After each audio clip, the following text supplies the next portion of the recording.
in the holes, and I've always just been the guy who can do it both, like Flanagan was last year. Do you? I think even either here, Coach Salem said, Western PA kind of mentality. I mean, do you look at a guy like a J.P. Holtz or Scott Orendorff? I mean, do you sort of see yourself in that kind of mold? Yeah, I mean, actually, we talked about this Penn State week last year. I would get the comparisons all the time.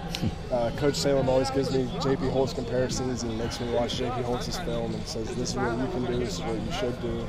And a lot of the stuff like Flanagan used to do, he tells me that's what they are going to depend on me to do. So. Before you next question for time, do you have Charles in? Each Charles before you go? Is that why you wear 86? Well, no, I wanted 17 originally, but that was my high school number, and then I just ended up with 86. But, it actually, 86 did put me in contact with JP. So, yeah, it's helped. I mean, I get to talk to him a little bit. So, but no, it wasn't because of JP.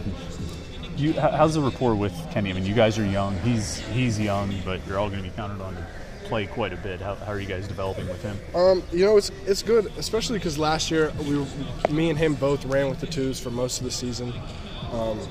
So me and him especially have built a lot of connections.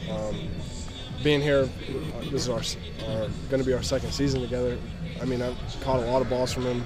The majority of the quarterbacks I've worked with it would be Kenny, who's the majority.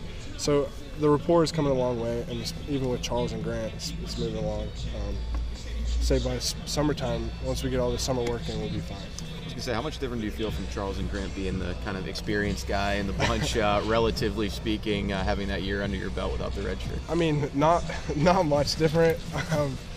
A little bit, I guess. They asked me to break down the huddles and stuff, but that's pretty much it. I mean, there's no difference really. Coach Salem any harder on you because of that or anything? I guess he's probably hard on all of you with only three. I mean, last year he was harder on me than them, but at this point he's hard on all of us pretty equal because we all need to grow and become better players pretty quick. You're going to depend on us a lot, I guess.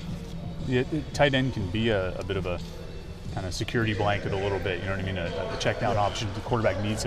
Does that kind of, you guys take that as you got to be really solid in what you're doing and really know where you're supposed to be, that kind of thing? I mean, especially with Coach Salem, assignments is one of the biggest things. Like, if you don't know where you're going to go, they're not going to put you on the field. But with check downs and stuff, I mean, our offense is designed pretty much so that there is always a check down. It may not be us. We may be freeing up somebody else. Raw might be a check down, but just knowing where you're supposed to go and being able to get there is really what gets you on the field. You talked about your rapport with Kenny. Has it ever sort of like amazed you guys at maybe how poised or how much older he seems sort of in his years? He's always been like that. I mean, he's always been able to command a huddle. Even when we first got here, he was never like nervous, never shaking or anything. And it is impressive to watch him. In Miami, he never got rattled once. It's impressive to watch. I mean, he definitely is above his years. Thank you. Thanks, Tyler.